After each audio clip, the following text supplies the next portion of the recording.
एक छोटे से शहर में रहीम नाम का एक आदमी रहता था।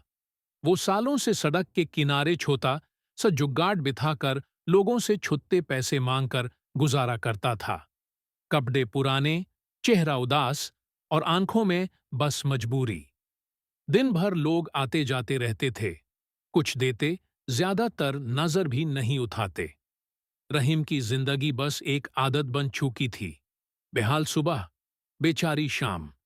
एक दिन दोपहर को जब धूप अपनी तपिश दिखाने लगी, एक बुजुर्ग आदमी वहां से गुजर रहा था। सेफ्ट कुर्ता, हाथ में किताब और चेहरे पर एक गहरा सुकून। रहीम ने हाथ आगे बढ़ाकर कहा, कुछ दे दो हुजूर। बुजुर्ग रुक गए। उन्होंने रहीम को ऊपर से नीचे तक देखा, फिर मुस्कुराते हुए कहा, बेटा, जिंदगी सिर्फ लेने से नहीं चलती, कुछ देना भी पड़ता है। जो देता है वो कभी गरीब नहीं होता। रहीम हैरान हो गया। जिंदगी में पहली बार किसी ने बिना तरास, बिना गुस्सा, बिना बेइज्जती के उसे कुछ कहा था। पर यह बात उसके दिल की गहराइयों में उतार गई। बुजुर्ग ने उसके कंधे पर हाथ रखा। इंसान तभी बदलता है जब वो खुद को देने लायक समझ ले। और ये कहकर वो आगे बढ़ गए। सोच में परिवर्तन। उस रात रहीम को नींद नहीं आई। वो बार बार सोचता रहा, मैं क्या दे सकता हूं? मेरे पास तो कुछ है ही नहीं। पर फिर एक बचपन की याद उभर आई। वो कभी पतंग बनाकर उड़ाता था और गांव के बच्चे उसकी बनाई पतंगे पसंद करते थे। अगली सुबह उसने थोड़ी सी बची हुई रस्सी और दो पट्टे लिए। एक पुराना प्लास्टिक का थैला मिला, उसे वो एक छोटी सी पतंग बनाने लगा। हाथ काफी सालों बाद काम कर रहे थे, पर दिल में एक अजीब सी खुशी थी। शायद मैं भी कुछ दे सकता हूं। उस दिन जब लोग गुजरे, रहीम ने सिर्फ पैसे मांगने के बजाय मुस्कुराते हुए कहा, मैं पतंगे बनाता हूं, ये लो, आज आपसे कुछ नहीं लूंगा। लोग हैरान। पहली बार किसी ने सड़क पर उन्हें बिना मकसद के कुछ दिया।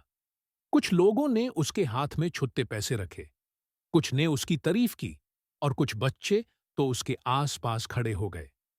रहीम को पहली बार लगा कि वो सिर्फ एक भीख मांगने वाला आदमी नहीं, एक कलाकार भी है।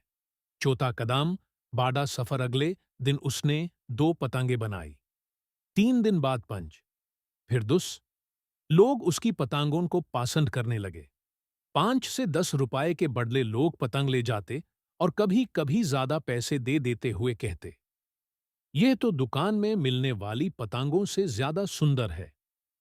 धीरे धीरे रहीम ने ज्यादा रंग, ज्यादा कागज और ज्यादा धागे खरीदने शुरू कर दिए। जहां पहले वो भीख मांगता था, अब वहां रंगीन पतंगों का एक छोटा सा स्टॉल लगने लगे। पहली बार रहीम ने अपनी मेहनत का इनाम महसूस किया। सिर्फ पैसे नहीं, बल्कि इज्जत। छोटे शहर में उसकी यादगार पतंगे मशहूर होने लगी।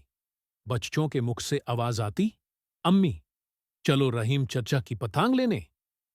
1 साल के अंदर रहीम इतने बड़े स्टार पर पतंगे बनाने लगा कि उसने एक छोटी सी दुकान ले ली। दिवाली, मकर संक्रांति और ईद पर उसकी पतंगों की डिमांड आसमान छूने लगती। रंग, कागज, बंबू और धागे के साथ उसकी जिंदगी फिर से रंगीन हो गई। आज रहीम सिर्फ एक पतंग बेचने वाला व्यापारी नहीं, बल्कि शहर का सबसे मशहूर पतंग कलाकार बन चुका है। उसने अपने दुकान का नाम रखा, उदान रहीम की पतंगघार। उसके पास अब पैसे भी हैं, इज्जत भी, और सबसे इंपॉर्टेंट, अपने आप पर यकीन।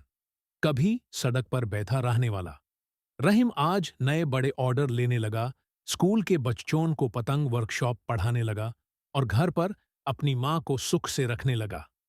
एक दिन वो ही बुजुर्ग उनकी दुकान से गुजर रहे थे। रहीम उनके सामने जाकर बोला, हुजूर, आपने एक दिन कहा था कि जो देता है वो कभी गरीब नहीं होता। आपकी वो एक बात ने ही मेरी जिंदगी बदल दी। बुजुर्ग मुस्कुरा कर बोले, बेटा, तुमने जिंदगी बदली क्योंकि तुमने अपने आप की कीमत समझ ली।